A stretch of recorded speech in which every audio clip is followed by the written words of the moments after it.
दोस्तों, मेरा नाम रिजवाना शेख है। बेंजामिन फ्रैंकलिन एक ऐसा व्यक्तित्व जो राष्ट्रपति होते हुए भी कभी राष्ट्रपति नहीं बने। बुक पार्ट 14 कंटिन्यू करती हूँ।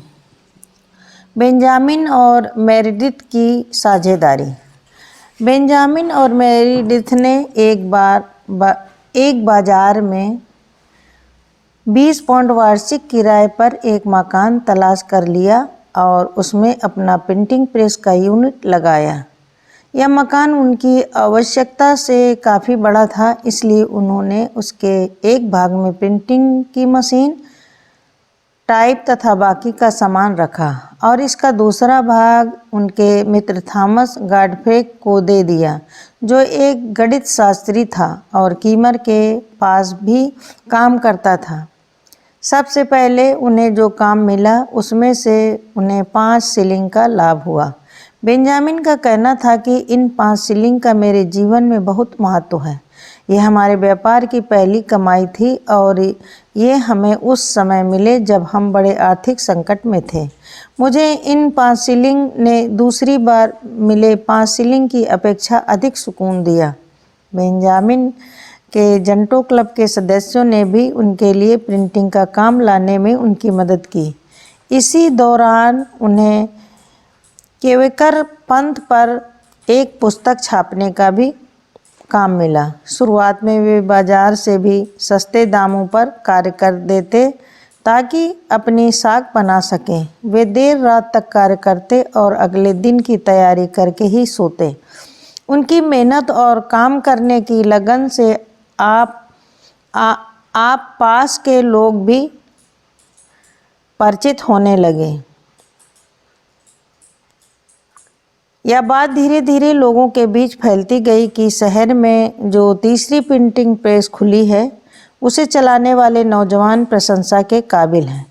ये दोनों वास्तव में उद्यमी और परिश्रमी हैं। डॉक्टर के मुंह से यह बातें सुनकर एक कागज और स्टेशनरी बेचने वाले दुकानदार का मन इस कदर पिघल गया कि वह बेंजामिन को कागज और बाकी का सारा सामान उधार देने के लिए तैयार हो गया।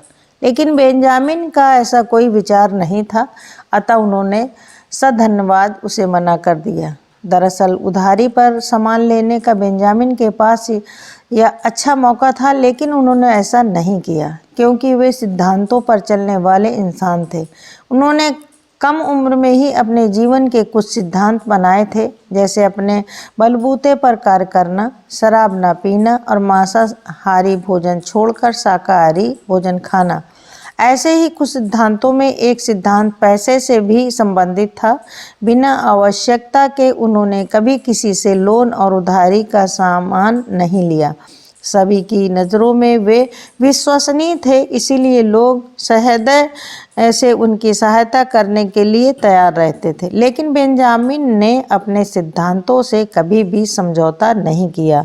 समाज में इंसान की सही पहचान उसके व्यवहार, समय का सही उपयोग, काम में सही चुनाव आदि सिद्धांतों से होती है। जैसे एक नौजवान अपने पैसे का सही उपयोग करने के लिए यह तय कर सकता है कि झूठी शान और शौकत के पीछे वह अपनी मेहनत की कमाई बर्बाद नहीं करेगा। किसी विज्ञापन की संस्था का यह निर्णय हो सकता है कि सेहत के लिए हानिकारक पदार्थ जैसे शराब, सिगरेट, गुटखा, तंबाकू आदि का प्रचार प्रसार वह नहीं करेगी। इस प्रकार के छोटे छोटे निर्णय ही आगे चलकर इंसान के जीवन के मजबूत सिद्धांत बनते हैं।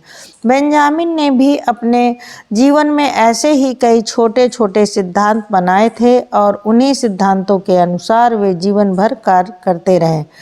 अब बेंजामिन को अपनी प्रिंटिंग प्रेस स्थापित किए हुए 1 वर्ष हो गया था। बेंजामिन कई दिनों से मन ही मन एक समाचार पत्र का प्रकाशन करना चाहते थे।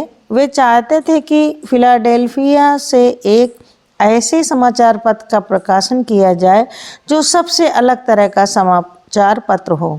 वे सभी इस योजना को गुप्त रखना चाहते थे, किंतु एक बार उनके अपने ही मुंह से यह बात बाहर निकल गई और जॉर्ज वेब के माध्यम से कीमर तक यह खबर पहुंच गई। अपना प्रिंटिंग का व्यवसाय शुरू करने के बाद बेंजामिन कीमर के लिए सबसे बड़े प्रतियोगी बन गए थे। हालांकि बेंजामिन ने कभी किसी को अपना प्रतियोगी नहीं माना, वे तो बस अपने तरीके से कार्य करते थे। कोई उनसे अधिक विकास करे इस बात से वे कभी परेशान नहीं होते थे, क्योंकि उनका ध्यान हमेशा अपने कार्य पर होता था। लेकिन कीमर का ध्यान बेंजामिन क्या नया करने वाला है इस पर होता था। इसलिए समाचार पत्र के प्रकाशन की खबर सुनते ही कीमर ने बेंजामिन से पहले ही अपना समाचार पत्र प्रकाशित करने की योजना बनाई। हालांकि कीमर ने यह निर्णय जल्दबाजी में लिया था। ऐसे निर्णय सफल हो या जरूरी नहीं। बेंजामिन से आगे जाने की होड़ में कीमर ने तुरंत एक विज्ञापन निकाला जिसमें एक नए समाचार पत्र के प्रकाशित होने की जानकारी थी। कुछ ही दिनों में कीमर ने university instructor in all arts and science Pennsylvania gazette के नाम से अपना समाचार पत्र प्रकाशित कर दिया। बेंजामिन को कीमर का यह कार्य मूर्खतापूर्ण जरूर लगा, लेकिन कीमर के प्रति उनके मन में कभी द्वेष की भावना नहीं जागृत हुई और न ही उनके कार्य में कभी कोई कमी आई। उन दिनों बेडफोर्ड की एक समाचार पत्र का प्रकाशन करता था जिसका नाम मर्क्यूरी था। बेंजामिन ने इसमें कुछ ऐसे लेख लिखने शुरू कर दिए जो पाठकों को पढ़ने में अच्छे लगे। उनके द्वारा लिखे गए इन लेखों को जनता चाव से पढ़ने लगी। कुछ ही समय में बेंजामिन के लिखे लेखों ने धूम मचा दी। उनके द्वारा लिखे गए लेख नियमित रूप से उद्गार के नाम से छपने लगे। बेंजामिन अपने जीवन में आए नए छोटे छोटे मौक़ों का भी लाभ उठाते थे। उनका मानना था कि विश्व में सब के लिए सब कुछ भरपूर है, इसलिए वे कीमर और बेडफोर्ड जैसे व्यापारियों को अपना प्रतियोगी नहीं बल्कि सह निर्माता मानते थे। आपके जीवन का हिस्सा बनने वाला हर इंसान आपका सह निर्माता ही है। उससे आपको अपने जीवन के कुछ ना कुछ सबक सीखने हैं। बेंजामिन इस प्रकार की सभी से सबक सीखते हुए अपने जीवन में आगे बढ़ रहे थे। बेंजामिन का पुस्तक लेखन। कुछ समय से पेंसिल्वेनिया में कागज के नोटों के संबंध में वाद विवाद चल रहा था। सन 1723 में सरकार द्वारा 15,000 पाउंड के कागज के नोट जारी किए गए, किंतु अब उन नोटों के वापस लेने का समय आ रहा था। लेकिन उन नोटों के लिए लोगों में मांग बहुत अधिक थी। धनवान लोग अधिक संख्या में नोट जारी किए जाने के विरुद्ध थे। न्यूजीलैंड तथा दक्षिण कैरोलिना में प्रचलित नोटों का भाव भी बहुत नीचे गिर चुका था। सन 1723 में जारी किए गए नोटों से यहाँ के व्यापार और अर्थव्यवस्था में काफ़ी सुधार हुआ था। बेंजामिन जंटो क्लब के माध्यम से भी नोटों के जारी होने के विषय में विचार विमर्श करते। उनका मानना था कि कागज के नोटों का जारी होना जनता के हित के लिए उचित है। मार्च सन 1727 में उन्होंने इसी विषय को लेकर नोटों के चलन का स्वरूप तथा उनकी आवश्यकता की साधारण खोज के नाम से एक पुस्तक का लेखन पूरा किया।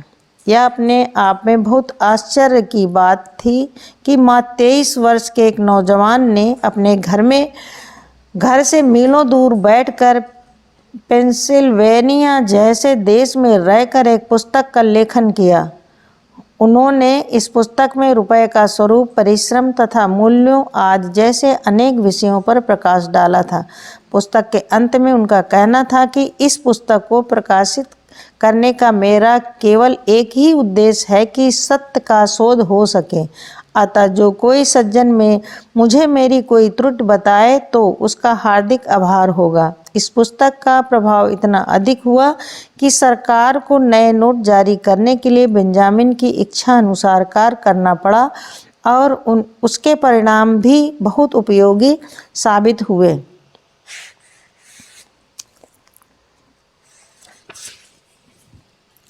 बेचारे कीमर की हालत अब दिन प्रतिदिन बिगड़ती जा रही थी। उसका प्रिंटिंग का धंधा मंदा पड़ता जा रहा था। यही नहीं, उसे कुछ समय के लिए अपना समाचार पत्र भी बंद करना पड़ा। जैसे जैसे दिन बीतते गए उसकी दशा पहले से भी अधिक खराब होती गई। परिस्थिति से हार कर उसने अपना समाचार पत्र बेंजामिन और मेरिडिथ को सस्ते दामों में बेच दिया। Thank you.